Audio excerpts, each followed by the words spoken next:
기도하고 시작하겠습니다. 하나님 아버지, 감사드립니다. 우리 창조자이시고 또 그렇게 전능하신 영광의 하나님께서 우리 친아버지 되어 주셔서 감사드립니다. 예수님 때문에 감사드립니다.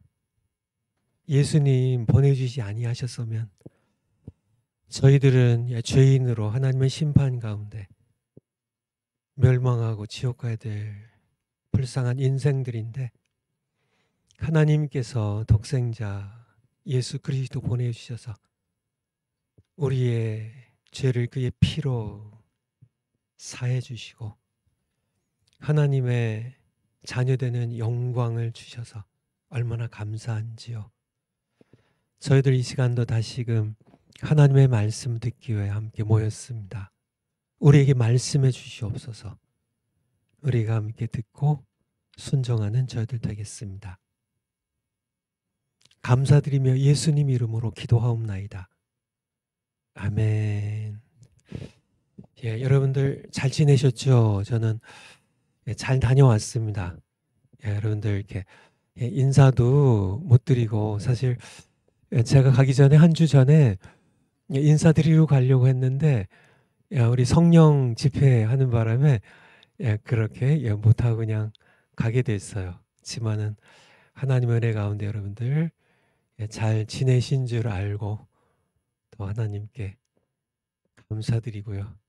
또 이렇게 다시 만날 수 있어서 또 하나님께도 또 여러분들에게도 감사드립니다. 하나님께서 여러분들 다 아시다시피 정광훈 목사님께 12만 개의 가정교회 개척의 비전을 꿈을 주셨어요. 그래서 정광훈 목사님의 최종 이제 목적지, 목표 방향은 이 가정교회예요. 가정교회예요. 그래서 여러분들이 하나님께서 우리 정광훈 목사님께 주신 이 가정교회의 비전을 성취하기 위하여 하나님께서 반드시 이루실 겁니다. 반드시 이루실 거예요. 그래서 가정교회 강의하다가 사실 제가 미국 가기 전에 좀 다 마치고 가려고 했는데 이제 좀 이렇게 2달에 또 간격이 생겨서 좀 다시 한번 앞서 공부했던 것들 제가 그냥 그대로 하지 않고 강의 교재를 좀 바꿨어요. 그래서 다시 한번 되짚어보고 그리고 여러분들 가정교회 개척과 운영, 우리 파워포인트 올려주실까요? 집에 있는 교회, 성경 그대로는 집에 있는 교회예요. 줄여서 우리가 가정교회라고 이렇게 부르죠. 영어로는 거기 그림에 있는 것처럼 하우스 철치예요. 가정교회, 집에 있는 교회, 개척과 운영에 대해서 정말 정광훈 목사님께 하나님 주신 그 비전에 따라서 시작이 되어서 하늘의 별처럼 정말 집에 있는 교회가 온 세상을 덮을 때까지 우리가 이 사명을 감당해 가기를 원합니다. 파워포인트 다음 거요. 집에 있는 교회, 가정교회. 교회는 어디서 태어났다? 답이 뭐예요? 답 아시죠? 그렇죠? 교회는 어디서 태어났어요? 어디서요? 교회는 어디서요? 궁궐에서 태어났나요? 교회는 어디 벌판에서 태어났나요? 교회는 어떤 거대한 건물에서 태어났나요? 아니죠. 교회는 집에서 태어났습니다. 오순절 날에 하나님께서 성령을 부어주심으로 교회가 태어나는데 성전이나 회당이나 특별한 건물이 아니라 평범한 사람의 집에서 태어났다는 겁니다. 여러분은 어디서 태어나셨어요? 저는 지금 55년생이니까요. 제가 야, 그러니까 67년 전에, 67년 전에 강원도 산골, 야, 아마 제가 알고 있기로는 고성군 간성면 산골의 어떤 집에서요. 어떤, 산골 조그만 집에서 저는 태어났는데요. 하나님께서, 여기까지 인도하셨죠. 집에서 태어났는데, 여러분은요? 우리 강의 시작하기 전에 우리 은지 자매님께 어디서 태어났냐고 물어봤더니, 서울에서 태어났다고요. 여러분 어디서 태어나셨나요? 은지 자매님 병원이의 집이에요. 병원이겠지요. 요즘 세대는 뭐 다 병원에서 태어나지만은 아마 저 세대 분들은 아마 병원에서 태어난 분들은 뭐 이렇게 조산원 같은데 어디 산파 계시고 그런 데서 그런 분들은 집에 와서 이제 도와주시니까 아마 병원에서 태어난 분들은 아마 거의 아마 있으셔도 소수밖에 되지 않으시겠죠. 그 당시만 해도 다 뭐 병원도 없었고요. 뭐 산골에 무슨 병원이 있어요. 그래서 보통 이제 집에서들 태어나죠. 제가 어렸을 때 자랄 때만 해도 집에서들 태어나고 이제 이렇게 조산원이라고 하거나 산파라고 하는 분들이 이제 와가지고 이제 이렇게 연세 드신 이제 여성분들이 이제 경험 많은 분들이 이제 산모를 이렇게 돕죠. 해서 그 당시만 해도 이제 뭐 가위 같은 거로 탯줄 자르잖아요. 가위로 직접 잘라요. 그래서 이렇게 그 소독하기 위해서 이제 뭐 촛불 같은 거나 뭐 이런 거를 끄슬리고 이렇게 해가지고 탯줄도 자르고 뭐 그렇게 아이들이 이렇게 태어났었는데요. 뭐 요즘은 다 이렇게 병원에서 아마 시골도 거의 다 이제 산기가 이제 가까우면은 이제 병원에 입원하거나 이제 병원에 가서 이제 병원에서들 태어나죠. 그렇지만은 교회는 병원도 아니고요. 건물도 아니고 교회는 집에서 태어났다는 겁니다. 그런데 요즘은 뭐 저가 신학교 다닐 때만 해도 벌써 한 40년 가까이 흘렀으니까요. 그때만 해도 저희 동기들이 많이 교회 개척들 했어요. 그래서 개척 예배 같이 가서요. 이제 예배 같이 드리고 뭐 이렇게 이제 격려도 하고 뭐 기도도 해드리고 개척 예배하면 그래도 잔칫날인데 같이 이제 모여서 이제 와글와글 하면서 격려도 하고 좀 이렇게 썰렁한 그런 빈집처럼 그러면 안 되니까 저희 친구들이 또 이제 몇몇 가까운 친구들은 몇 달씩 가서 이렇게 도와도 드리고 뭐 우리가 뭐 이렇게 가난한 학생들이지만은 또 돈을 모아가지고 뭐 시계라도 하나 교회에다가 예배당에 걸 수 있도록 이렇게 뭐 선물도 하고 뭐 그러던 그런 40년 전만 해도 그랬는데요. 아마 요즘은 제가 듣기로는 신학생들 가운데 교회 개척한 분들이 글쎄요 거의 못 들어보는 것 같아요. 그리고 개척하더라도요. 이제 부목사로 이제 뭐 큰 교회 뭐 몇 년 있다가 이제 섬기던 교회에서 이제 어느 정도 재정적으로 도와주시면은 이제 그걸 가지고 교회를 어디서 개척해요? 집에서 하지 않고요. 상가 뭐 조그만 상가 뭐 2층이나 3층이나 4층이라도 보통 건물에서 교회가 태어나게 되죠. 근데 그것은 성경에 없는 얘기란 얘기예요. 초대교회는 집에서 태어났고요. 그 후 300년 동안 교회는 집에서 태어났어요. 집에서요. 집에서 건물에서 태어나는 게 아니라 요즘은 뭐 당연히 요즘은 이렇게 뭐 건물에서 교회를 개척해야 되는 것으로 하다못해 뭐 지하 빌딩의 지하실이라도 건물에서 교회를 개척하는 교회를 태어나게 하는 그런 건데 사실은 성경적으로는 집에서 태어난다는 거죠. 사도행전 2장 2절 한번 찾아주세요. 사도행전 2장 2절. 2장 1절에 성령이 임하시죠. 오순절날에. 오순절날이 이미 이름에 저희가 120명의 문도들이 다 같이 한 곳에, 한 곳이 어디일까요? 1장 13절에 나오지만 한 곳에 모였더니 호련히 하늘로부터 급하고 강한 바람 같은 소리가 있어 저희 앉은 온 어디예요? 집에 이것이 참 성령을 부어주셔서 초대교회가 처음 태어나는 그 시간이고요. 오순절 날이고요. 그 장소인데요. 교회가 여기에서 성령을 부어주셔서요. 이제 교회가 태어나는데요. 어디서요? 집에서요.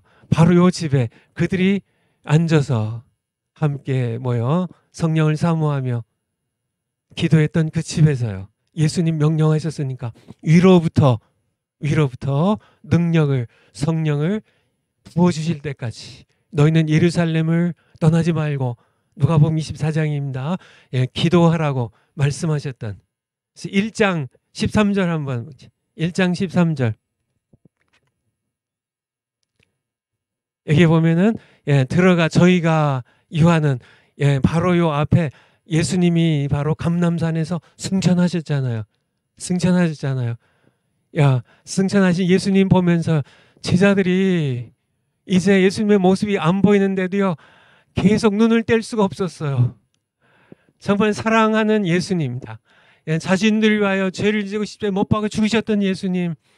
그래서 그렇게 슬프고 절망스러웠는데 제3일에 주일 새벽에 예수님 부활하셔서 40일 동안 그들과 함께 하셨던 정말 그들의 생명의 주님 예수님, 하나님의 살아계신 하나님의 아들이신 예수님, 정말 그렇게 그들이 따랐고 사랑했던 그런 예수님 없이 살 수 없을 것 같은 그런 예수님께서 하나님이 데려가시니까요. 한없이 예수님이 더 이상 안 보이는데도요. 하늘만 보고 그렇게 눈을 떼지 못하니까 천사가 왜 이렇게 이미 가셨는데 왜 하늘만 보고 있냐고. 이렇게 가신 예수님은 다시 재림하실 것이라고 그렇게 말씀하시고 이제 예루살렘에 가서 들어가 저희 요한은 다락에 올라가니 베드로와 요한과 야고보 11제자와 이제 14절에 여자들과 예수의 모친 그래서 여기가 다락이에요. 다락 13절에 있는 것처럼 이 다락에 그래서 보통 유대 집들이 보통은 3층으로 되어 있습니다. 그래서 밑에는 외양간이요. 외양간, 마구간 같은 외양간. 여기에는 양들도 있고 뭐 나귀도 당나귀도 있고 그다음에 여기에 뭐 소도 있고 여기가 이제 보통 거실이고요. 거실이 여기 있고 가난한 사람들은 그냥 이렇게 집이 없이 여기가 이제 보통 기도 처소입니다. 그래서 난간만 이렇게 해놓고 그리고 이제 좀 부유한 사람들은 이제 여기 바로 여기가 다락방이에요. 마가 요한의 어머니 소유한 이 다락방입니다. 다락방. 보통 예수님께서는 이 마구간에 제가 이스라엘 한 번 딱 가봤는데요. 예수님 태어나신 장소라고 역사적으로 얼마나 정확하게 규명됐는지 모르겠지만은 예수님께서 베들레헴에 태어나셨는데 예수님께서 바로 이러한 구조입니다. 3층 얘기하면 유두고가 떨어졌던 데가 3층이잖아요. 거기가 보통 이제 기도하고 이제 신앙적으로 함께 모였던 3층에서 모이고 여기는 보통 이제 잠자는 침실과 뭐 거실로 이렇게 사용하는 그런 것이 요런적으로 돼 있죠. 그래서 지금 예루살렘에 있는 다락방에 기도방이죠. 기도방. 여기에서 120명이 함께 그러니까 꽤 꽤 큰 집이죠. 제가 예루살렘에 있는 이 다락방도 한번 가봤거든요. 직접 가봤거든요. 근데 이런 모습인데요. 우리 사도행전 2장, 12장은 뭐죠? 12장. 사도행전 12장. 1절부터 한번 보죠. 그때 헤로드 왕이 이제 예수님 이제 승천하시고 교회가 태어났어요. 그때 헤로드 왕이 손을 들어 교회 중 몇 사람을 해하려 하여. 요한의 형제 사도 요한입니다. 야고보도 12제자 가운데 한 명이죠. 야고보를 칼로 죽이니 사도 중에 첫 순교자입니다. 3절에 유대인들이 이 일을 기뻐하는 것을 보고 대부분 이제 사두개인 바리새인들 이제 예수님을 십자가에 못 박으려고 했던 그런 사람들이죠. 베드로도 잡으려 할세 때는 무교절이라 다시 돌아온 유월절 무교절입니다. 4절에 잡음에 옥에 가두어 군사 넷씩인 네패, 그러니까 16명이 베드로를 지키게 했어요. 그래서 이제 야고보 사도 이렇게 죽였잖아요. 그리고 베드로도 이제 유월절 지나면 죽여버리려고 그렇게 헤로드 왕이 그렇게 해서 유월절 후에 백성 앞에 끌어내고자 하더라. 5절에 보면 이에 베드로는 옥에 갇혔고 교회죠. 교회. 주로 이제 예루살렘 교회가 중심이 돼서 이 교회는 이제 하나님께서 죄악 세상에서 불러내어 그의 새 언약의 백성 되게 한 이 교회입니다. 하나님의 새 언약의 백성들이에요. 예수 그리스도의 몸인 교회예요. 성령을 부으셔서 오순절날 태어난 이 교회는 집에서 태어났다고요. 집에서 태어난 이 교회는 그를 위하여 베드로를 위하여 간절히 하나님께 빌더라. 이건 아시죠? 그래서 천사 보내셔가지고 이제 깊이 잠든 베드로를 툭 쳐가지고 다음날 끄집어내가지고 이제 바로 전날 하나님께서 천사를 보내셨으니까 깊이 잠든. 그래서 베드로도 대단한 양반이죠. 당장 알잖아요. 야고보 사도가 같이 예수님 따라다니 야고보 사도가 순교했는데 그 다 듣고 보고 다 했을 텐데요. 자기도 이제 그렇게 똑같이 순교할 것을 알면서도 깊이 잠든 그래서 천사가 옆구리를 쳐서 깨웠다고. 그렇게 보통은 그렇지 않아요. 이런 큰 일들이 있으면 옛날에 소풍만 가도 잠을 이렇게 거의 설치는데 그냥 자는 둥 마는 둥. 근데 이런 거대한 정말 자신이 죽게 돼 있는 것이 거의 피할 수가 없잖아. 16명이라는 군사가 그냥 패를 짜가지고 다 묶어가지고 지키는데 헤롯이 반드시 베드로는 내가 죽이고 말겠다고 그렇게 지키는데 그런데 그냥 태평의 잠입니다. 한번 7절 한번 볼까요? 그래서 호련히 주의 사자가 곁에 서며 옥중에 광채가 조요하며 보통은 여러분도 마찬가지지만은 이렇게 선잠 잘 때는 이게 누가 불을 켜면은 바로 깨버리죠. 근데 베드로는 이 옥중에 천사가 나타나서 광채를 비추어도 깨질 않아 가지고요. 베드로의 옆구리를 쳐서 깨어가는 급히 일어나라고 하니 세사들이 그의 손에서 벗어지더라. 그렇게 진행이 되는 거 아시죠? 12절로 가보겠습니다. 12절에. 그래서 문도 여시고 이제 다 이게 나왔는데요. 이 베드로가 꿈인가 생시인가 그렇게 이게 나왔는데 막상 천사가 떠난 다음에 보니까 생시예요. 그래서요. 어디로 갔을까요? 깨닫고 마가라는 요한의 어머니 마리아의 집에 가니 여러 사람이 모여 기도하더라. 여러분 아시겠어요? 5절에서 봤잖아요. 교회는 모여서 기도했는데 집에 모여서 교회는 그를 위하여 모여서 기도했는데 어디서 모여서 12절에 보니까 바로 이 마가 요한의 마가복음을 기록했던 하나님께서 주신 그런 말씀을 기록했던 제 마가복음의 기록자인 하나님께서 저자시고요. 대필자인 이 마가의 어머니 마리아의 집이에요. 아시겠죠? 초대교회는요. 예루살렘에서 오순절날 태어난 초대교회는 어디서 태어났다고요? 집에서요. 누구 집에서요? 마가복음을 기록했던 마가 요한의 어머니 마리아의 집에서요. 여기서 태어났다는 얘기입니다. 제가 이 말씀을 드리는 이유는요. 우리는 오늘날 상식으로 교회는 당연히 뭐 건물에서 개척해야지. 당연히 아니에요. 교회는 평범한 한 여인의 이 어머니가 마가 요한의 어머니가 무슨 왕의 여왕이에요? 아니면 무슨 대제사장이에요? 아니에요. 그냥 평범한 한 여인의 집이에요. 물론 부유했기 때문에 제법 큰 집을 소유했던. 그래서 이 기도처만 해도 120명이 함께 모여서 기도할 만한 그런 넉넉한 그런 집을 가지고 있던 그런 어머니지만은 그렇지만은 평범한 여인입니다. 예루살렘에 성전이 있었지만은 그쵸. 예루살렘에 성전이 있었죠.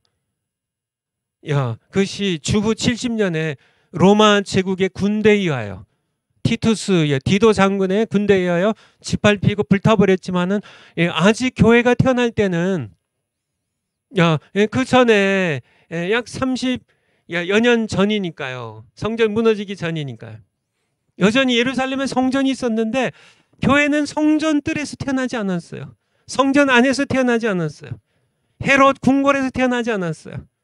어떤 회당이나 바빌론 포로 시대 이후로 회당이 생기잖아요. 유대인들의 회당. 그래서 이렇게 회당들이 가버나움에도 회당이고요. 다 이렇게 회당들이 있는데 회당에서 태어나지도 않았어요. 교회는요.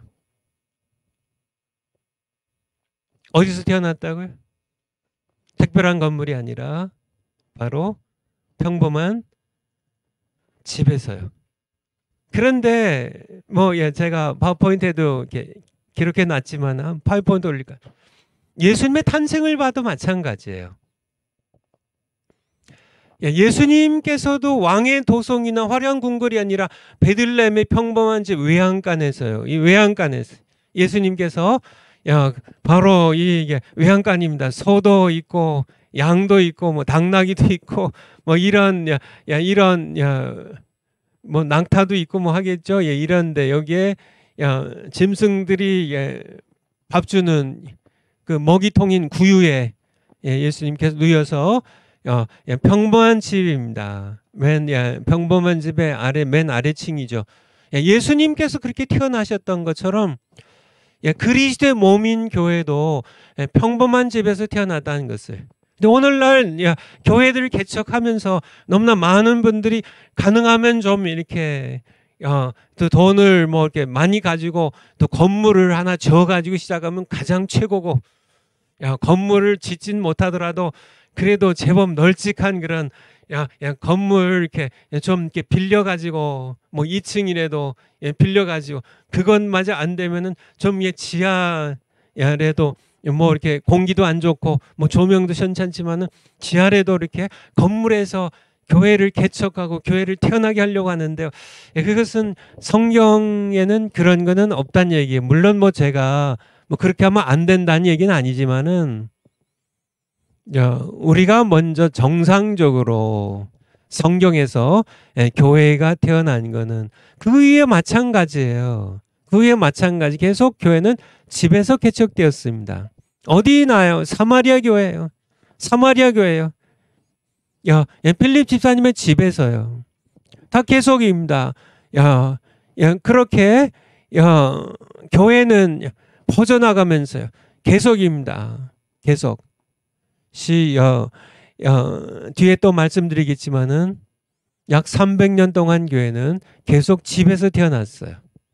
집에서 계속 태어났어요. 예수님께서 평범한 베들레헴 집에서 태어나셨듯이 교회는 평범한 사람입니다. 마가 요한의 어머니 마리아의 집에서요. 그리고 그 후에 개척되어 가면서요. 수리아 안디옥으로요, 뭐 에베소로요, 소아시아 여러 교회들로 이제 또 마게도냐로요, 아가야로요, 또 로마로요, 교회가 계속 이제 개척되어 가면서 항상 어디서요? 건물이 아닙니다. 특별한 건물이 아니에요. 유대인 회당이 아니에요. 다른 어떤 것이 아니에요. 바로 평범한 사람들의 집에서요. 빌립보성의 자주 장사 루디아의 집에서요. 집에서요. 교회들은 계속 눈바의 집에서요. 브리스길라와 아굴라의 집에서요. 교회는 태어났다는 얘기. 우리가 지금 가정교회 집에 있는 교회를 좀 말씀드리고 있는데 성경으로 우리가 돌아가자는 종교개혁에 1517년 마틴 루터에 의하여 95개조 이제 저항을 내걸고 부패하고 타락했던 그 당시에 중세기 가톨릭 교회를 대항해서 성경으로 돌아가자는 운동입니다. 성경으로 돌아가자는. 성경으로요. 성경으로 돌아가야만 돼. 그런데 그 중에 한 가지 개혁된 교회가 간과한 것이 하나 있는데요. 그 중에 하나가 바로 교회는 집에서 태어난다는. 교회는 건물에서 태어나는 것이 아니라 집에서 태어난다는. 이것도 성경으로 돌아가야만 돼요. 돌아가야 됩니다. 그래서 두 번째요. 작은 두 번째. 집에서 태어난 교회는 집들에서 모여 신앙생활을 했습니다.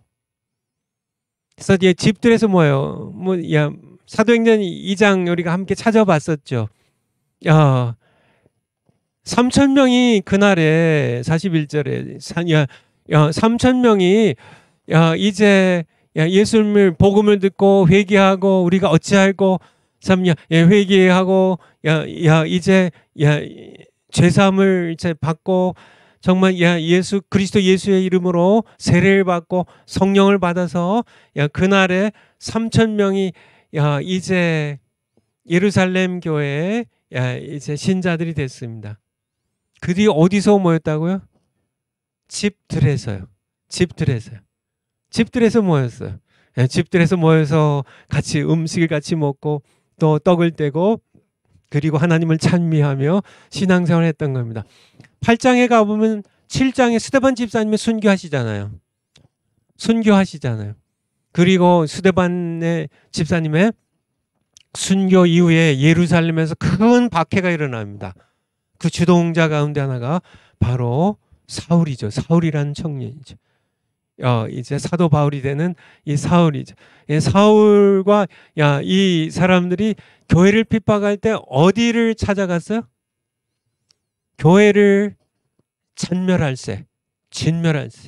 한번 사도행전 8장 3절 어디로 찾아갔나? 사도행전 8장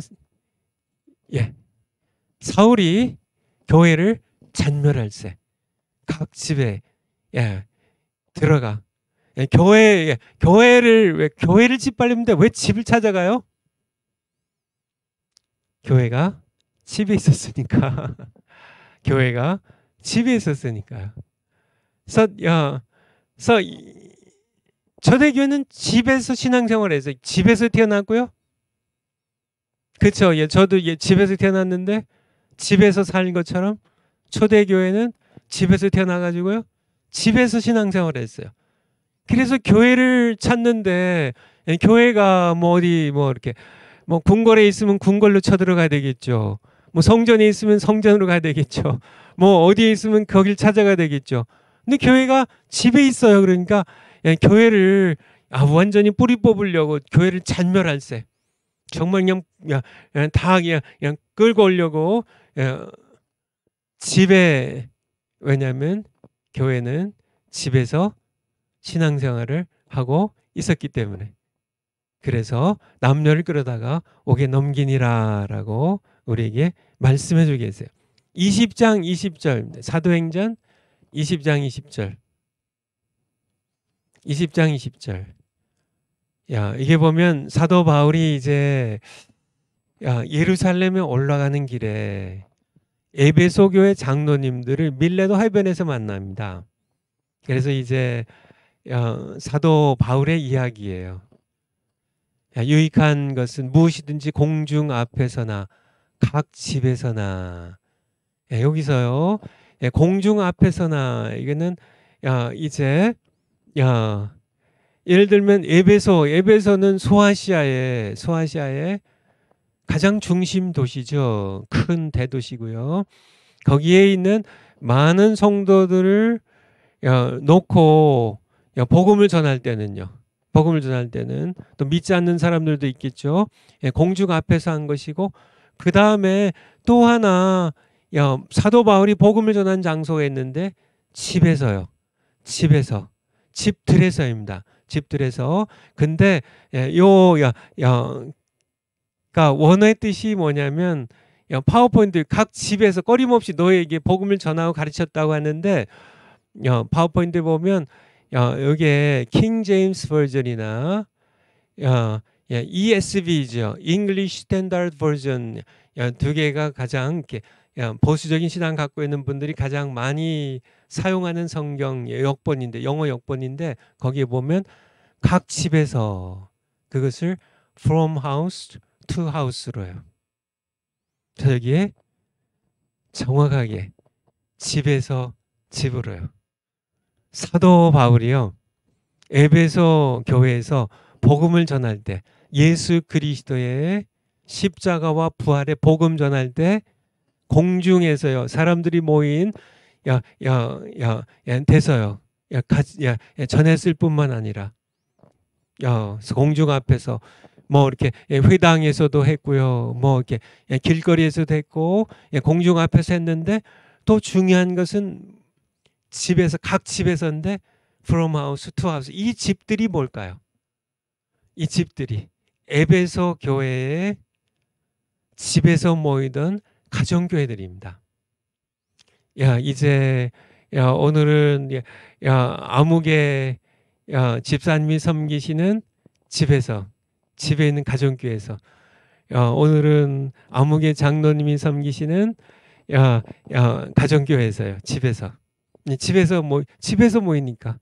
오늘은 뭐 아무개 권사님이 섬기시는 그분의 집에서 모이는 가정교회에서, 집에서 집으로 사도 바울은 거리낌 없이 집에서 모이는 교회들 찾아다니면서 복음을 전했음을.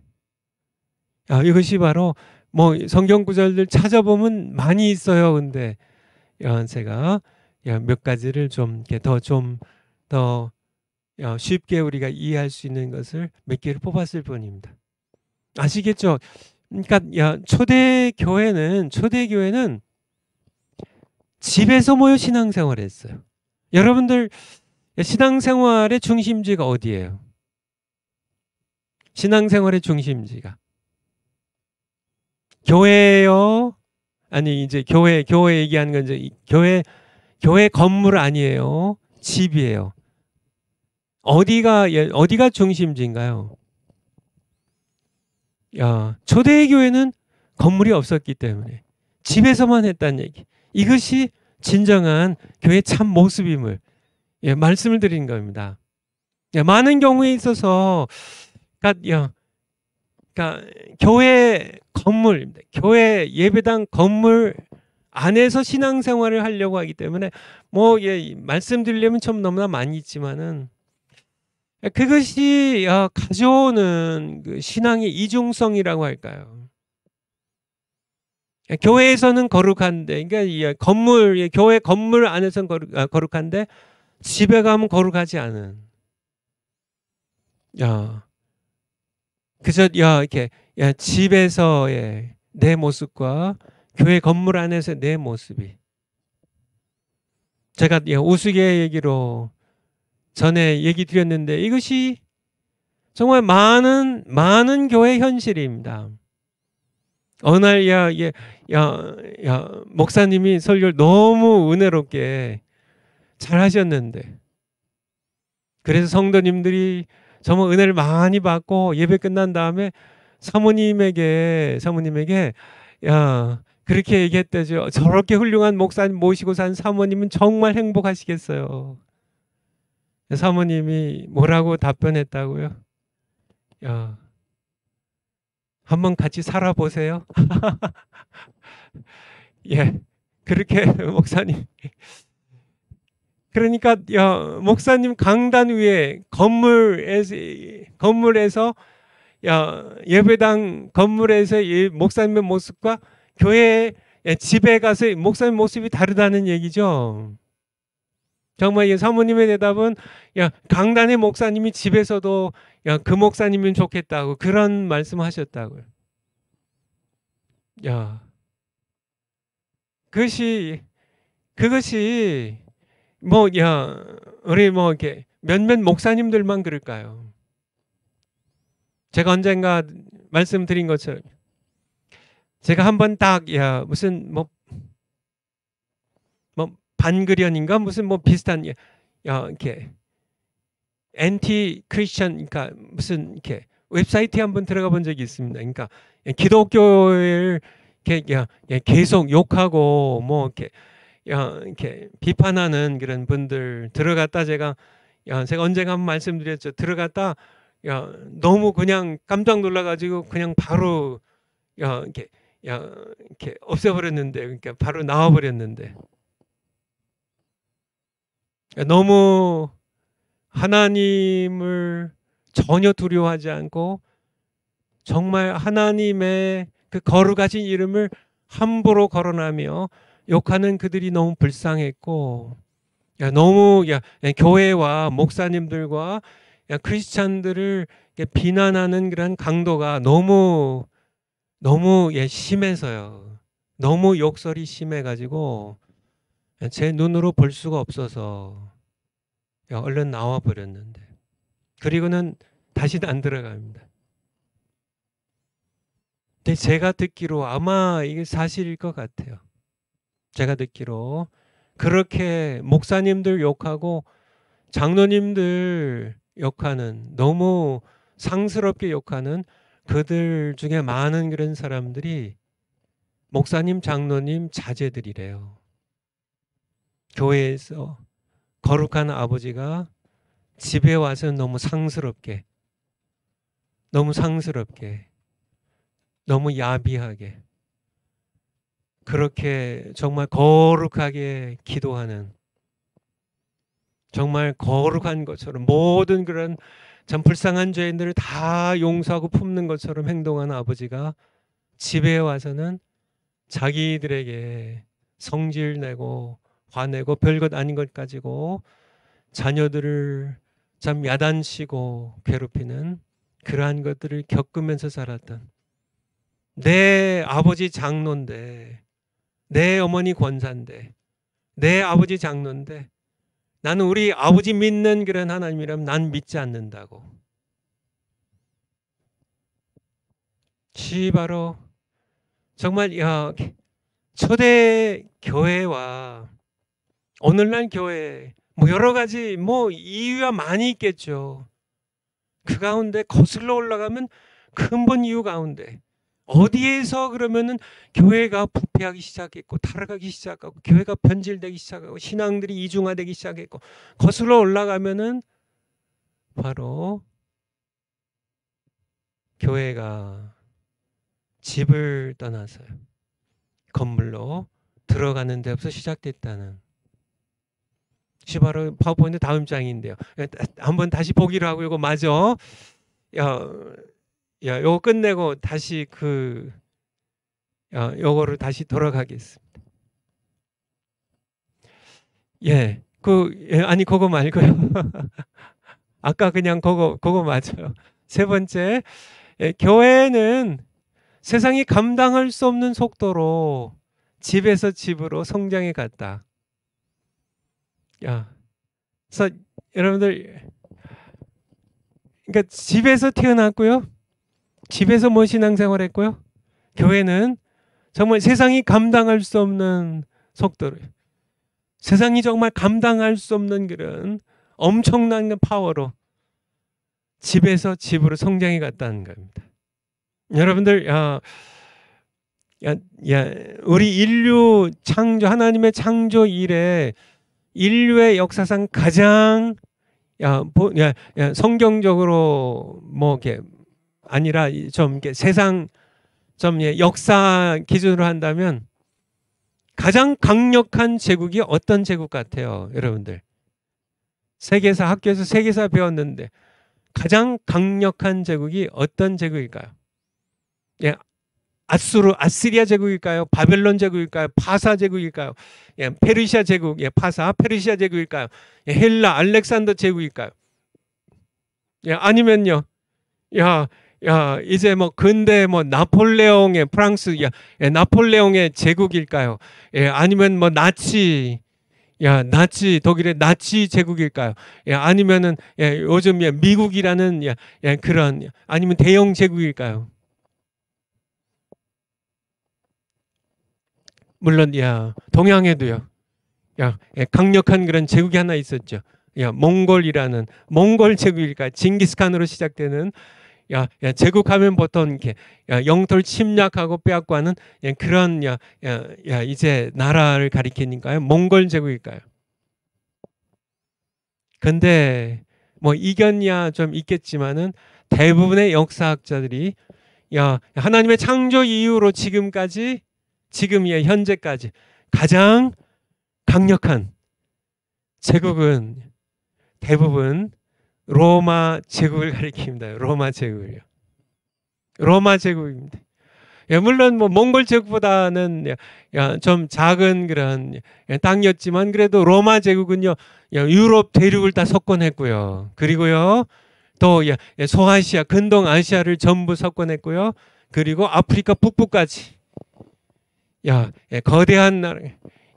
그래서 로마 제국은 로무로스 형제에 의하여 개국이 된 이후로 약 1000년 이상 막강한 제국으로요. 기간으로 보나요.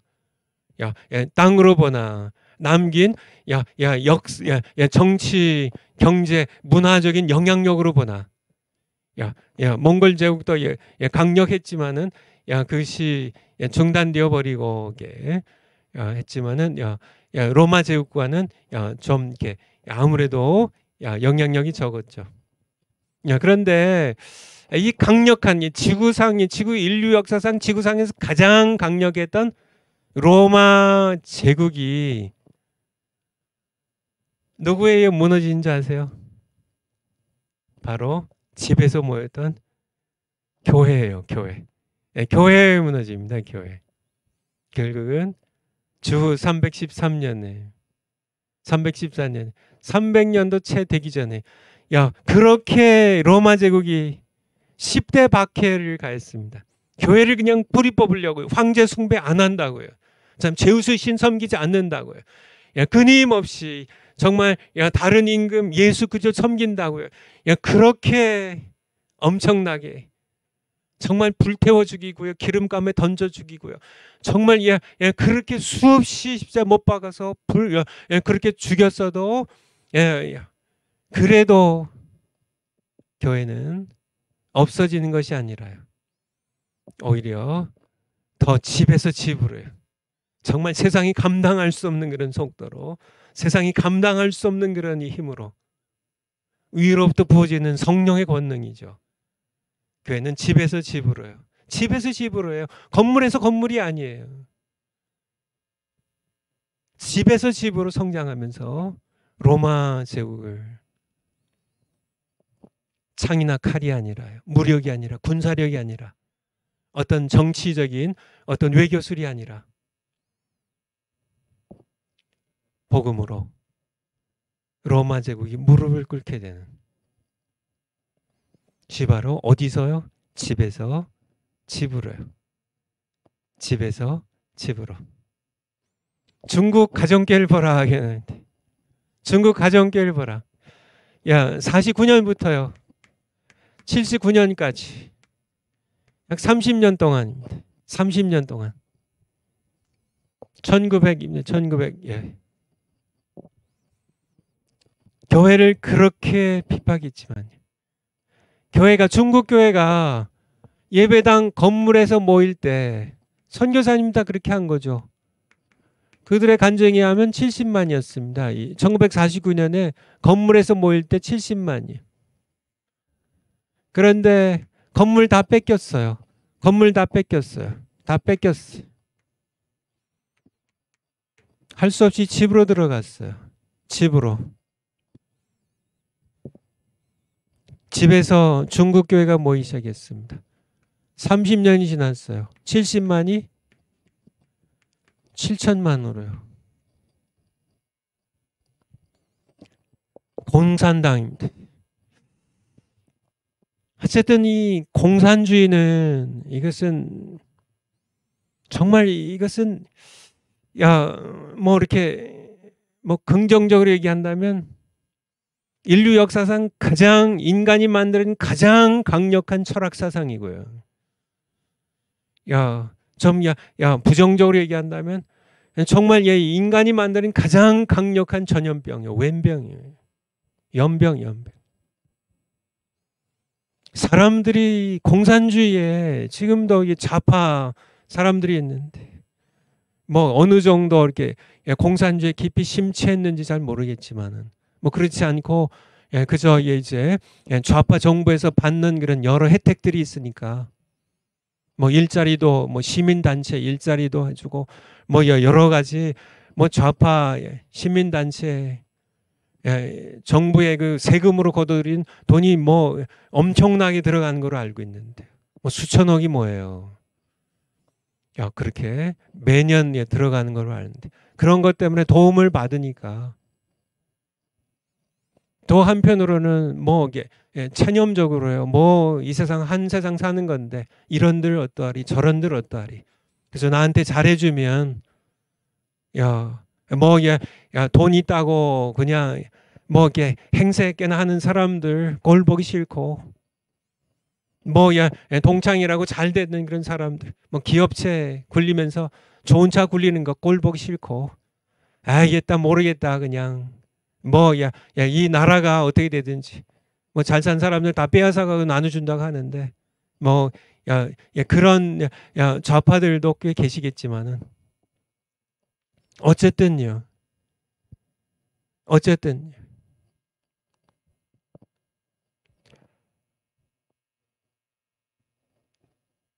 교회가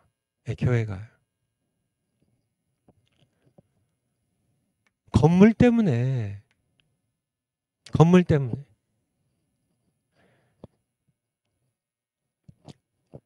신앙의 전체가 변질되어가는 것이 교회의 역사예요.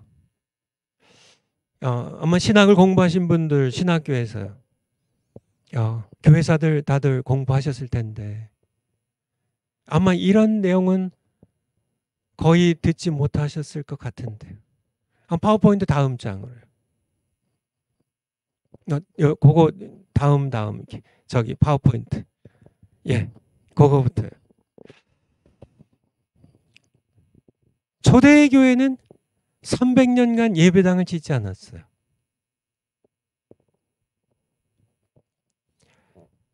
성경에는 건물을 가진 교회가 하나라도 있을까요?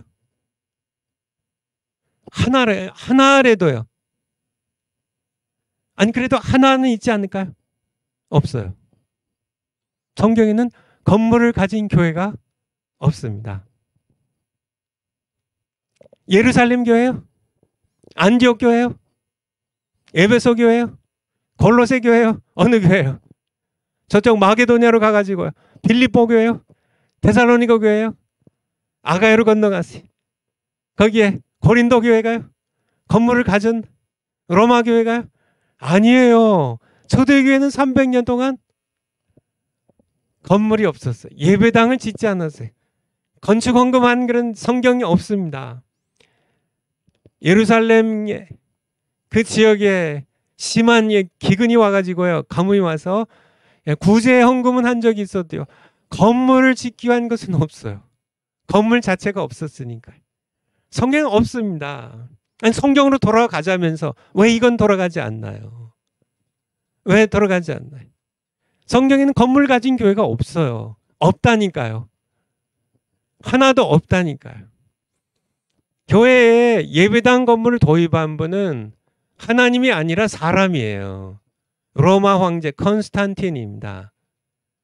주 313년 밀라노 칙령 잘 아시죠? 세계사 시간에. 컨스탄티누스 황제입니다. 로마 황제. 그가 교회에 귀한 일을 했어요. 맞아요. 교회 핍박을 멈췄어요.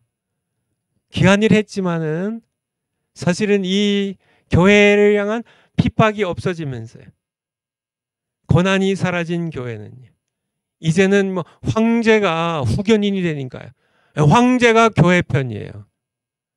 감히 어떤 신하가요.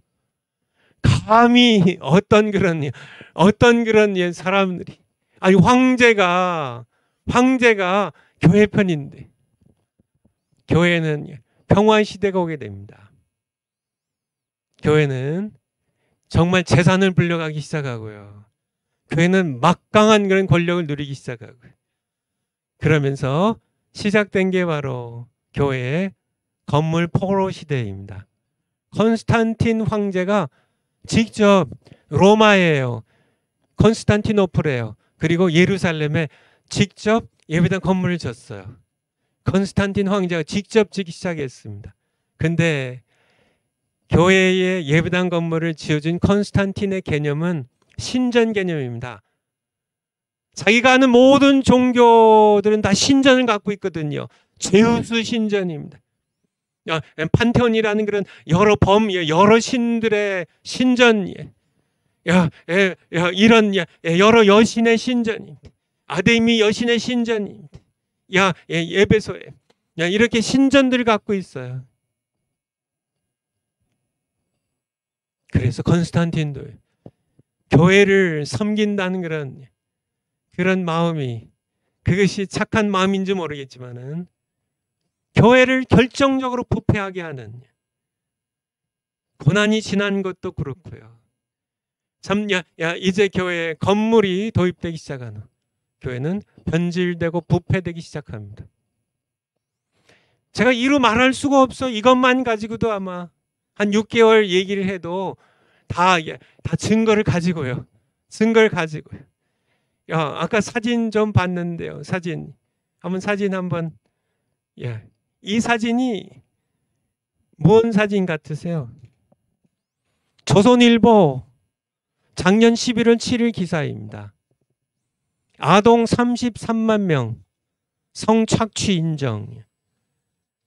이 사람이 이제 대표가 되어가지고 지금 프랑스 국민들에게 사죄하는 내용에 제가 이렇게 되는 거야.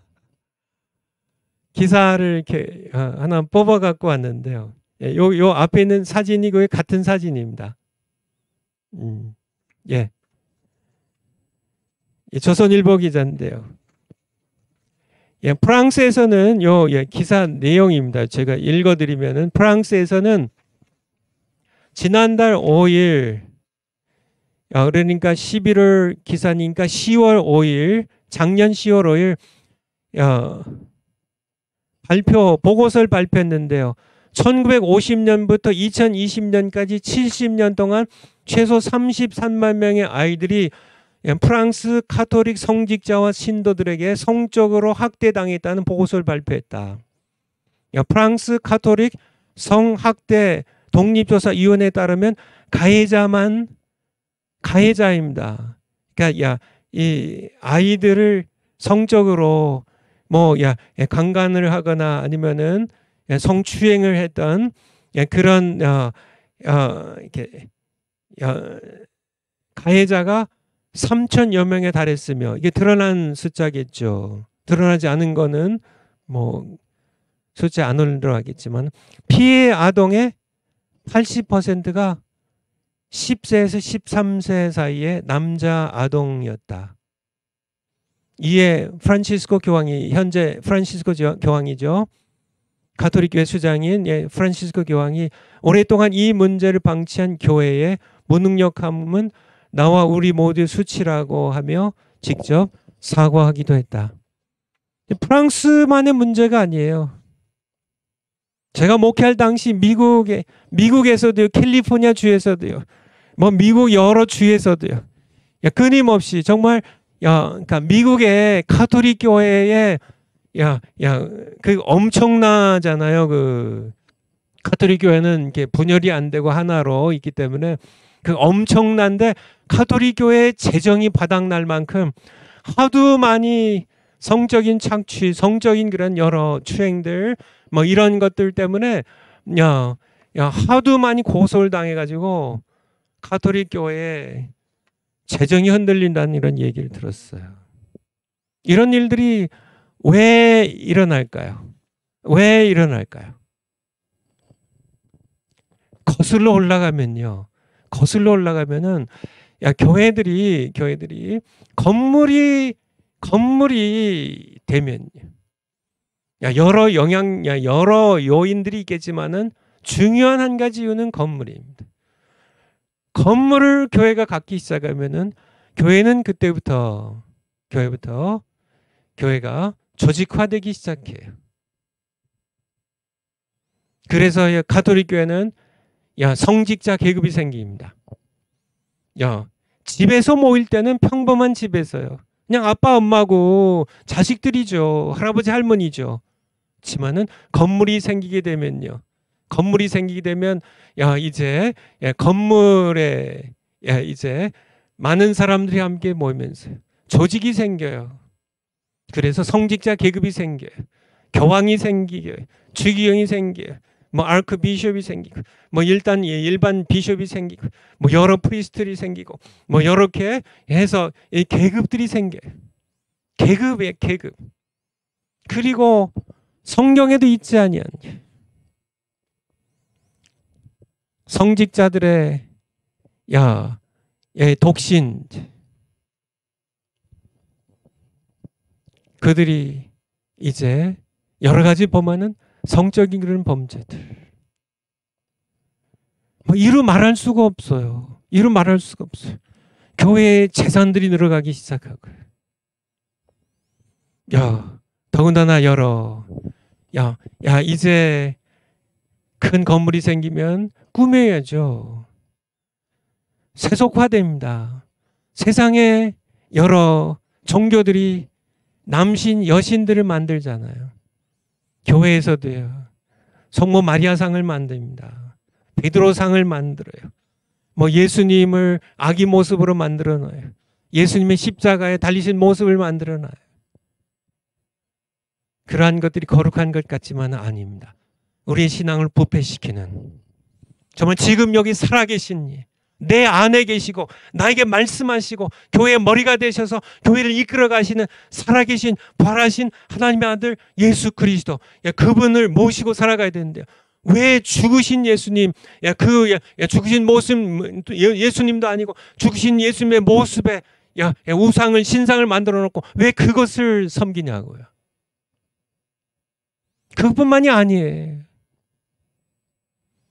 다음 사진 한번 볼까요?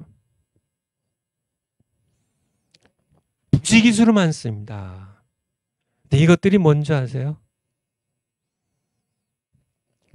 이 건물, 예배당인 건물을 성스럽게 해야 되잖아요. 그래야 사람들이, 순례자들이 몰려오잖아요. 성스럽게 하기 위해서 만든, 이게 건물 이게 다 연관이 있는 겁니다. 이게 왼쪽 게 크리소스톰이라고요. 크리소스톰이라고. 여러분 들어보셨나요? 4세기예요. 4세기. 소아시아의 유명한 설교가예요. 성경학자예요. 이 크리소스톰의 두개골이라고, 이게 정말일 수도 있고 아닐 수도 있는데, 왜냐면은 이거를 그리스에 있는 한 성당에서 이거를 보관하고 있는 겁니다. 보석함에다 집어넣어 가지고요. 그래서 이런 성물이 크리소스톰, 4세기에 정말 유명한 설교가 있던 성인으로 일컬을 받는 컨스탄티노플의 대주교를 맡았던 대주교를 컨스탄티노플은 굉장한 도시잖아요. 동로마의 수도였기도 하고요. 거기에 대주교를 맡았던 크리소스톰의 두개골이 이 성당에 있으면은 이 성당은 엄청난 순례자들이 모여 있는 겁니다. 거기에 무슨 신적인 능력이 나타난다고요. 거기 가면은 병들이 낫는다고. 거기 가면은 뭐 임시 못했던 여자들이 임시를 한다고. 순례자들이 모입니다. 이런 것들이 부지기수예요. 근데 문제는 무엇이냐면은 이 크리소스톰에 이 두개골이 적어도 4개 이상 있다는 겁니다. 로마에 2개가 있고요. 그리스에 하나 있고요. 러시아에 하나 있고요. 어느 게 진짜일까요? 정말 넷 중에 하나가 진짜라도 3개는 가짜인데요. 어쩌면 4개 다 가짜일 텐데. 왜 이런 것들을 이게 왜 생겨날까요? 그 옆에 거는 바로 이게 프랑스에 있는 한 성당에 있는 성인 이보의 두개골이에요. 이걸 성물이라고 그래요. 성물. 렐릭입니다. 렐릭이라고. 렐릭스라고 한번 이렇게 로만 캐톨릭 철치의 렐릭스라고 한번 이렇게 한번 영어로 한번 쳐보세요. 쫙 부지기수로 뜰 거예요. 노틀담 사원에는 프랑스에 뭘 가지고 있고 이것들이 많을수록 뭐 어떤 심지어는 어떤 성인의 머리카락, 뭐 성모 마리아의 머리카락 모신 성당도 있고 그게 진짜인지 아닌지 그것은 다 이렇게 무슨 뭐 증거들은 없습니다. 그냥 그들이 주장하는 거죠. 길 수도 있고 아닐 확률이 더 많고요. 어쨌든요, 뭐 이런 것들이 왜 이런 것들이 생겨날까요?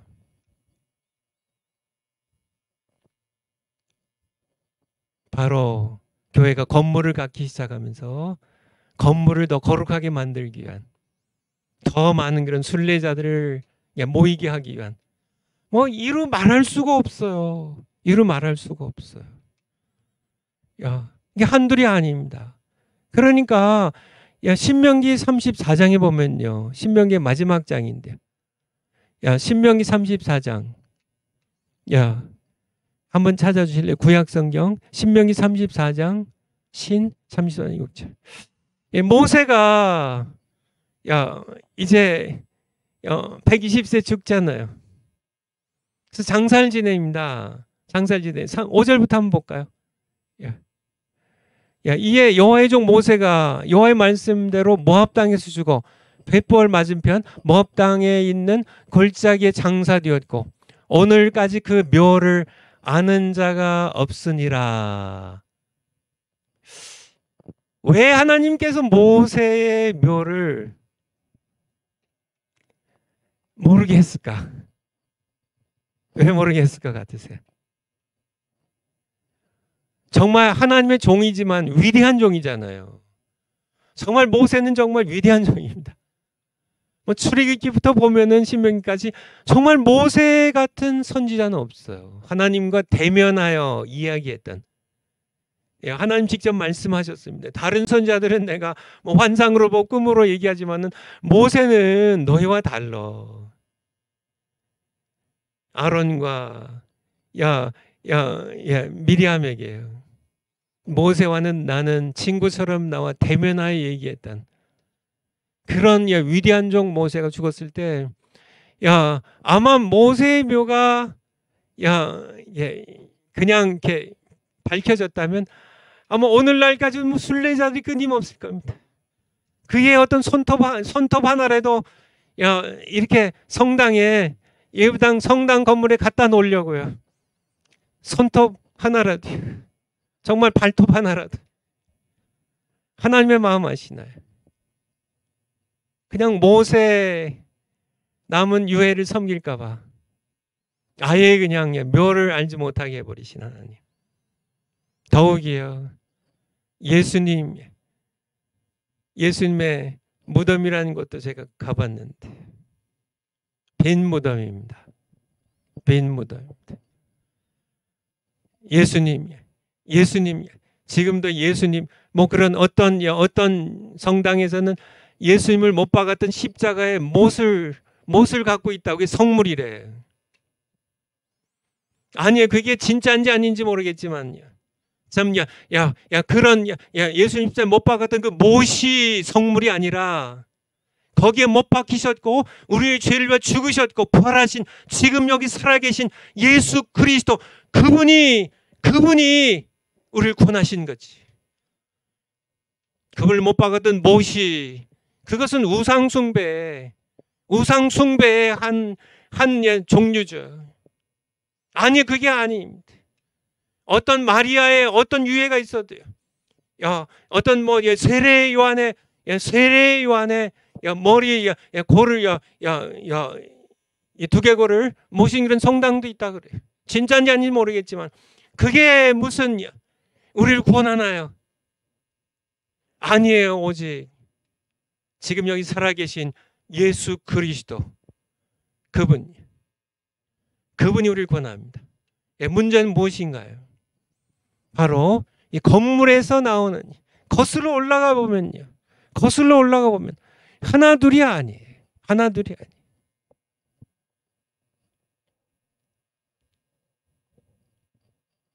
평범한 집에서 태어난 교회. 건물을 짓기 시작하면서 거대한 건물을 점점 짓기 시작합니다.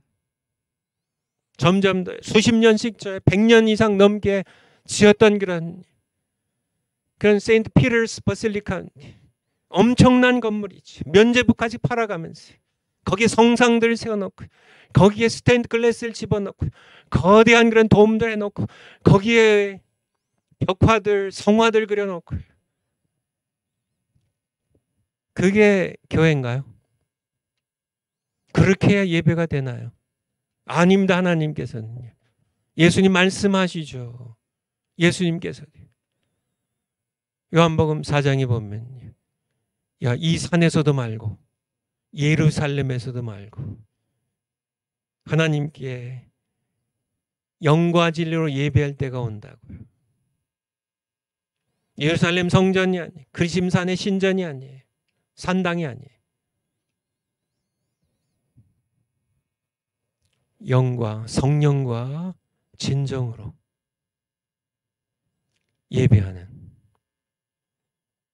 두세 사람이 내 이름으로 모인 곳에는 비록 평범한 집이라 할지라도 내가 그들 중에 함께 있느니라고 말씀하시는 그런. 우리 파워포인트 다시 올려주실까요?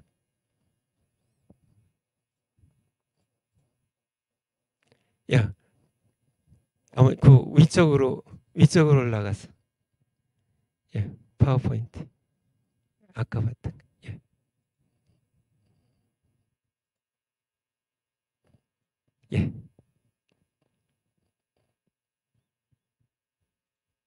그 밑에 거. 아까 바로 직전 거. 아니, 그 밑에 거. 아니, 그거. 그 밑에 거. 그거. 그래요. 빨리 찾아주려고 서두르면서 천천히 해야 빨라요. 초대교회는요, 300년간 예배당을 짓지 않았어요. 성경에는 건물을 가진 교회는 단 하나도 없어요. 건스탄티누스 황제 이후 1700년간 교회는 건물 포로 시대, 제가 만든 용어입니다. 건물 감옥 시대, 건물 우상 시대를 살아왔습니다. 오늘날도요, 한국에서 가장 좋은 예배당 건물을 가진 교회가 하면 딱 떠오르는 교회가 있죠. 큰 건물을 가진 교회들도 있고요.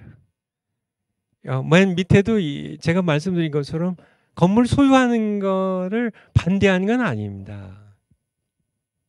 하지만 건물이 우상이 되면요, 교회는 부패하기 시작한다는 거예요. 집에서 모일 때 살아있던 초대교회가 건물을 갖기 시작한 후 변질되고 부패하기 시작했어요.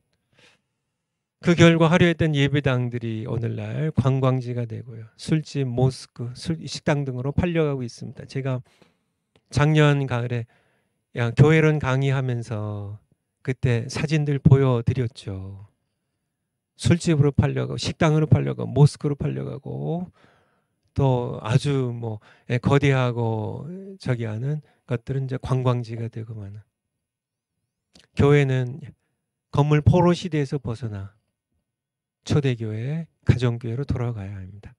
현재 이것을 주도하신 분은 누구실까요? 하나님이세요. 하나님이세요. 그의 아들 예수 그리스도 예수님이 재림이 가까웠기 때문입니다. 예수님의 재림이 가까웠기 때문에 그래요. 하나님께서 우리 정광훈 목사님 통하여 가정교회를 이제 본격적으로 이 지상교회에 이제 확장시키기 원하세요. 제가 말씀드린 것처럼 건물을 소유해도 좋아요. 그것도 하나님 주시는 선물이죠. 그걸 반대한 건 아닙니다. 이미 갖고 있는 것. 제가 이런 설교를 하니까 저와 함께 이렇게 같이 가깝게 지내면서 제가 오래전부터 제가 중국 선교 갔다가 연변과기대, 지금 연변과기대가 문을 아마 닫았나요? 아니면 곧 닫나요? 마지막 졸업생을 이제 보내고 이제 끝낸다고 들었는데 벌써 아마 문을 닫은 것 같네요. 벌써 오래전이죠. 제가 한 20년 됐나요? 연변과기대에서 만난 교수님이에요. 물리학 박사신데 교수님을 갖다가 이분이 미국에 와서 신학을 공부하고 목사님 되신 분이 계신데 이 가정교회에 대해 제가 이렇게 이 말씀을 드리니까 본인이 섬기던 교회를 이 건물 그 당시 꽤 큰 건물이었는데요. 이거 없애야 되는지 그렇게 얘기를 하셔서 뭐 하나님께서 주신 거면 소유해도 좋다고 소유해도 좋다. 그렇지만은 건물이 중심이 되면 반드시 교회는 신앙적으로 영적으로는 쇠퇴하게 돼 있다고요. 건물이 중심이 되면 우리 사랑제일교회도 건물 목사님 건물을 안 짓잖아요. 물론 세계 기독청은 또 다른 개념이고요. 교회 예배당 건물 얘기하는 거예요. 그래서 예배당 건물 정말 광화문에 나가서 건물 없이 그냥 광화문으로 뛰쳐나갔을 때 건물에 갇혀 있지 않고요. 뛰쳐나갔을 때 더 성령의 역사는 강했던 것처럼요. 하지만은 건물 소유 자체가 뭐 죄악이고 그런 건 아닙니다. 하지만은 건물을 소유하고 있으면 건물 유지해야죠. 전 건물 중심으로 또 관리해야죠. 건물이 중립이 되면 예배가 달라져요. 그렇게 넓고 좋은 그런 시설이 아니면 예배가 드려지지 않는 것처럼. 그래서 집에서 몇몇이 모여서 드리는 예배는 우습게 여겨요. 성도님들, 개인들도 뭐 이렇게 예배 드리는 것 정말 그렇게 좋은 시설에 그래서 좋은 마이크 시설, 뭐 스피커, 뭐 엄청나게 좋은 그런 피아노에 막 파이프, 올간 심지어는 뭐 거기에 뭐 이렇게 정말 깨끗하게 대리석으로 뭐 좋은 의자에 그냥 뭐 여름이면은 빵빵 그냥 냉방 시설하고 겨울이면 덥게 그냥 따뜻하게 해놓고 그렇게 해서 그냥 이렇게 뭐 수십 명, 뭐 100명, 200명, 300명의 찬양대 해놓고 막 이렇게 해야만 예배가 드리는 것처럼 그게 드려지는 것처럼. 그런데 초대교회는 그런 예배가 아니었거든요. 오히려 평범한 집에서 두세 사람이 마태복음 18장 20절 두세 사람이 내 이름으로 모인 곳에는 나도 그들 중에 있다고 말씀하시. 바로 전전장에 16장 보면 18절에 내가 이 반석 위에 내 교회를 세우리니 예수님 말씀하시니 내가 이 반석 위에 주는 그리스도시요 살아계신 하나님의 아들이라고 고백하는 이 신앙의 반석 위에 내가 내 교회를 세우리니 내 교회를 세우리니 그 교회를 어디에 세웠어요? 바로 집에서요. 집에서 태어나게 하신. 지만은 오늘날은 너무 그렇게 화려하고 큰 건물들, 그러한 건물들, 그것들을 숭상하는, 그것들을 자랑하는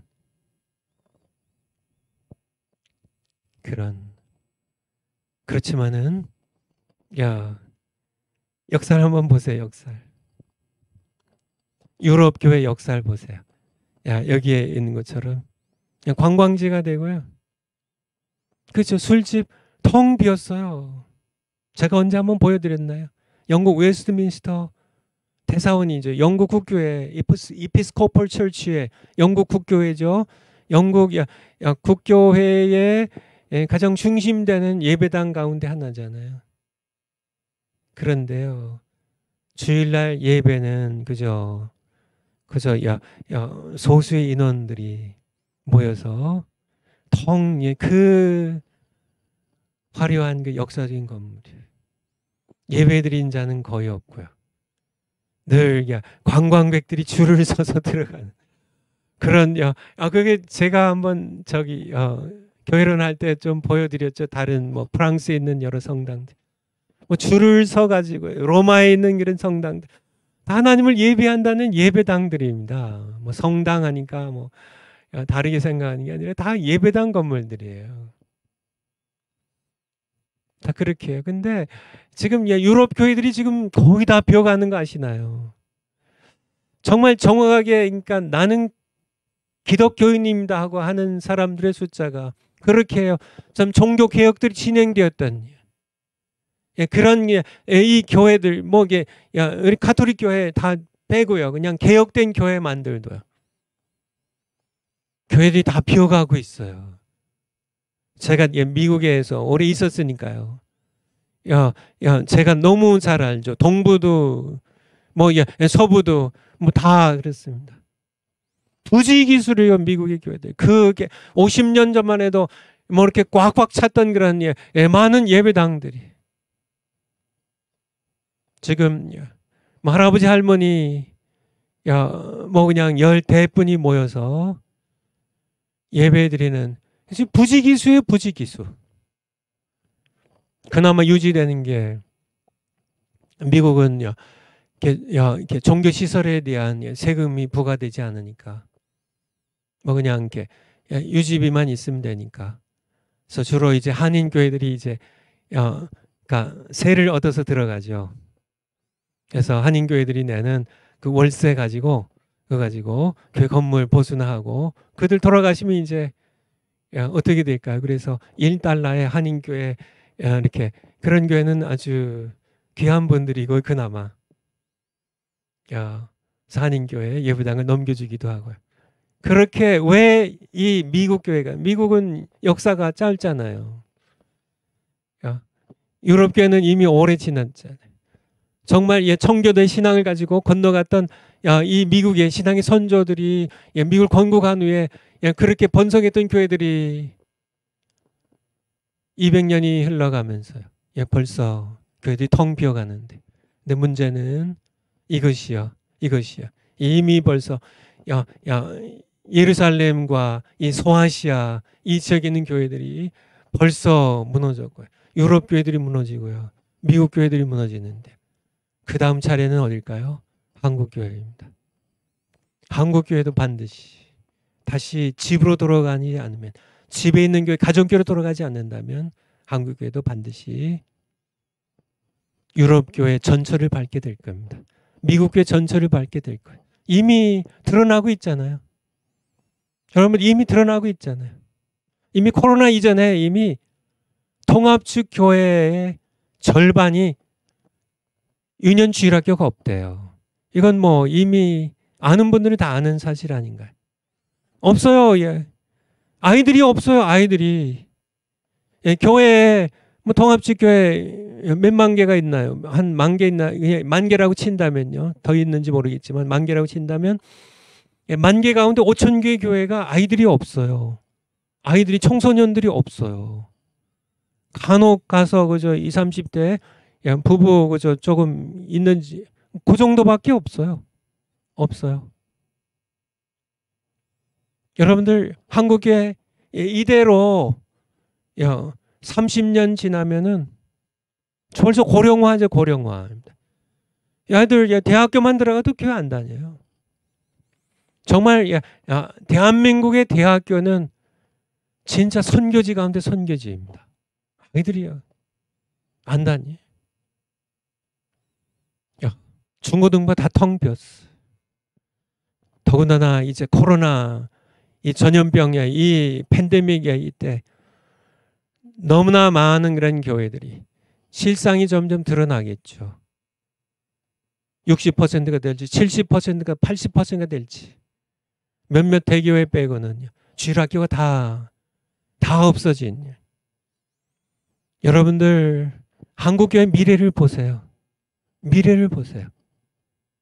나중에 여러분들이 연세 드셔가지고 꼬부랑 할머니 할아버지 되셔가지고 그저 건물 지키다가 세상 떠나면 문 닫고 이제 뭐 술집이나 무슨 뭐 식당이나 아니면 심지어는 이슬람의 모스크로 팔려갈 교회 예배당들이 부지기수로 생겨날 겁니다. 이미 교회들이 이미 매물로 나와 있는 예배당이 엄청 많다는 얘기를 들었습니다. 어떻게 해야 될까요? 다시 성경으로 돌아가야죠. 성경으로 돌아가는 겁니다. 다시 성경적인 교회인 집에 있는 교회, 가정교회로 돌아가는 겁니다. 근데 너무 가진 것들이 많아가지고요. 가진 사람들은 예배당 건물 가진 사람들은 가진 것들이 많아가지고 정말 교회 이렇게 하나님의 은혜로 잘한 분들은 또 교회에 잘한 그 성공 때문에 그거 포기할 수 없어가지고요. 하지만은 다 잃어요. 다 잃었어. 우리가 지금이라도 우리 정광 목사님 통해서 하나님께서 비전을 주셨어요. 지금이라도 우리는 가정교회로 돌아가는 겁니다. 집에 있는 교회를. 건물 수혜도 좋아요. 그렇지만은 교회와 성도의 신앙의 중심은 초대교회, 가정교회, 집에 있는 교회로 돌아가야 한다는 겁니다. 하나님께서 주도하신다고요. 왜요? 예수님의 재림이 다가오고 있어요. 예수님이 이제 어느 날 어느 때 오실지는 몰라요. 예수님 말씀하셨으니까요. 모릅니다. 안다고 하는 사람이 있다면은 뭐 미국에 제가 이렇게 목회할 때요. 브라더 캠핑이라는 그런 분이 기독교 라디오 방송을 아주 미국 전역에 아주 크게 하는 분이에요. 아주 크게 하는 분인데 그분이 무슨 공학을 공부한 분이라는 제 기억에 맞다면요. 근데 이분이 예수님 오실 날을 이렇게 공학자의 수학을 뛰어나게 한 사람이요. 성경에 무슨 뭐 해가지고 숫자를 이렇게 딱 해가지고 요날 오신다고 딱 발표를 해가지고 정말 무슨 이렇게 미국의 이게 이제 하이웨이 뭐 이런 데다가 막 이렇게 간판을 대문짝만하게 뭐 엄청나게 크게 해가지고 예수님 언제 오신다 뭐 이런 걸 했다가 괜히 세상 사람들에게 조롱과 모욕만 당하고 마는 쑥 들어가고 말았죠. 자기가 아무리 위대한 성경학자고 자기가 아무리 위대한 목사님을 할지라도요. 자기가 아무리 위대한 수학을 전공하는 공학자를 할지라도 예수님께서 아버지만 아신다고 아들이 나도 모른다고 하시는데 그렇죠. 그렇지만은 우리가 깨어서 기도하며 예수님 재림을 준비할 수 있도록 우리에게 이 예수님의 재림의 징조에 대해서 얘기하셨잖아요. 마태복음 24장이잖아요. 사도 바울도 그게 바울 서신서에서 말씀하고 계시고 우리는 징조를 보면서 가까웠다는 것을 우리는 느끼면서요. 정말 사람들이 정말 갈 때까지 가는, 정말 죄악을 이제 더 이상 부끄러워할 줄도 모르는 그런, 정말 갈 때까지 가는 소돔과 고모라 성보다 더 악한 소돔과 고모라 성이 참 동성애로요. 그렇죠. 오늘날 이 시대에 동성애가 번지고 있습니다. 큐어 축제,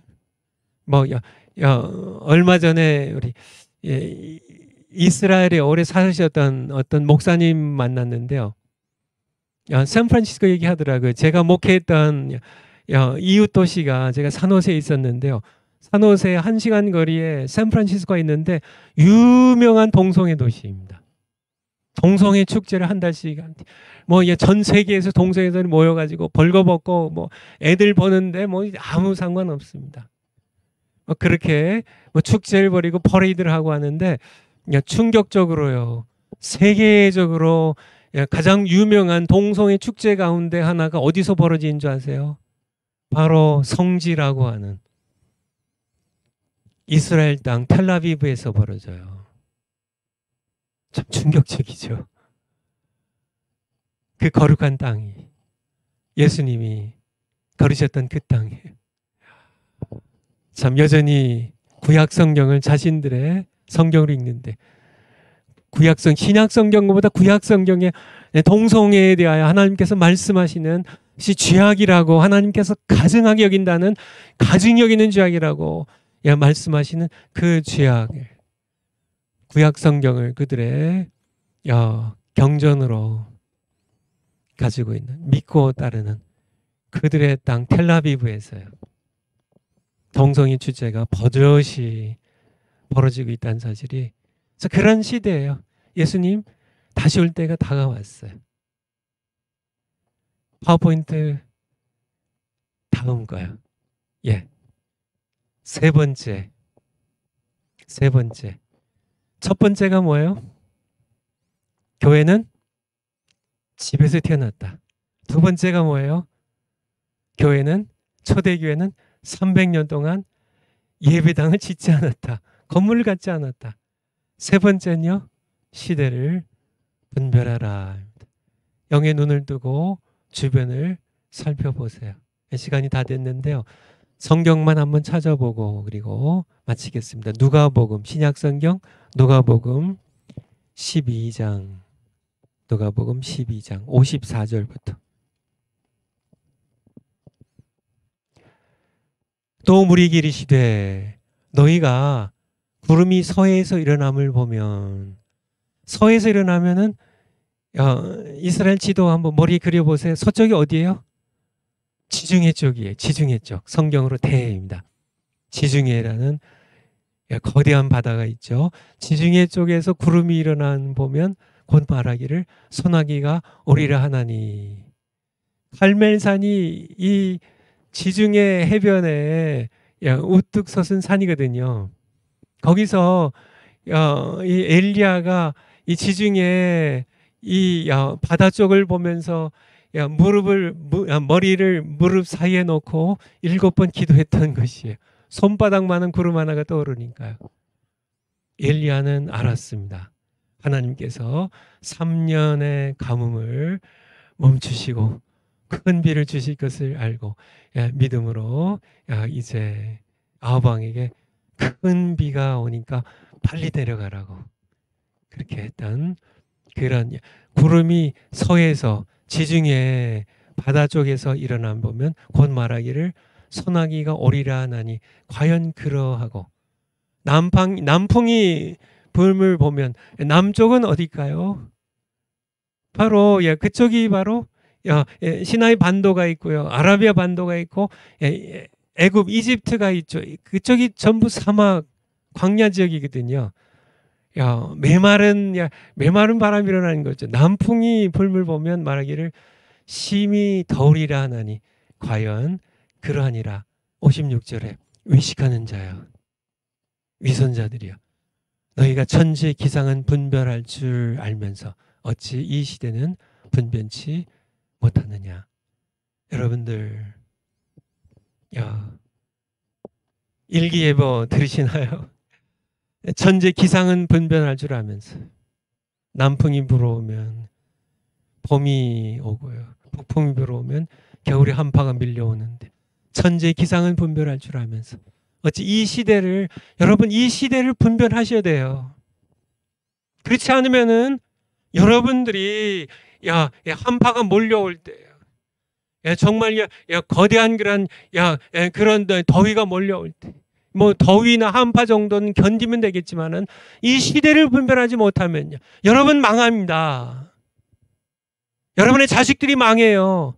교회들이 망해요. 양떼들이 망해요. 국가가 망해요. 이 시대의 흐름을 봐야 돼요. 이 시대가 어떻게 진행되는지. 우리가 이 시대에 어떻게 대처를 해야 되는지. 이 시대의 징조를 우리가 분별할 줄 알아야 돼요. 그래야 우리가 대처를 하죠. 우리가 이 주변을 살펴봐야 됩니다. 영적인 기상도를 우리가 살펴봐야 돼요. 하나님께서 어떻게 역사를 이끌어가고 계신지, 우리 대한민국 역사를 어떻게 진행시키고 있는지 우리가 분별할 줄 알아야 돼요. 징조들을 볼 줄 알고 파악하고 해석할 줄 알아야 돼요. 성경을 통해서요. 성령께서 인도하실 때. 기도하겠습니다. 하나님 아버지, 저희들 영적으로 이 시대를 분별할 수 있는 눈을 주시옵소서. 우리는 지금 이 시대는 정말 교회가 가정교회로 돌아갈 때입니다. 이 시대를 감당할 수 있는 유일한 교회이기 때문입니다. 예수님의 재림을 준비할 수 있는 유일한 교회이기 때문입니다. 저희들 우리 가진 것들 때문에 잃을까 봐, 안일한 삶 잃어버릴까 봐, 우리 소유한 것 잃어버릴까 봐, 우리가 주님 명령하시고 앞서가시는데 머뭇거린다면 우리가 나중에 예수님 앞에 어떻게 고개 들겠습니까? 저희들 불쌍히 주시고 성령님 강하고 뜨겁게 충만하게 우리 가운데 역사하셔서 결단하고 시작하게 하시옵소서. 예수님의 이름으로 기도하옵나이다. 아멘. 내일 뵙겠습니다. 감사합니다.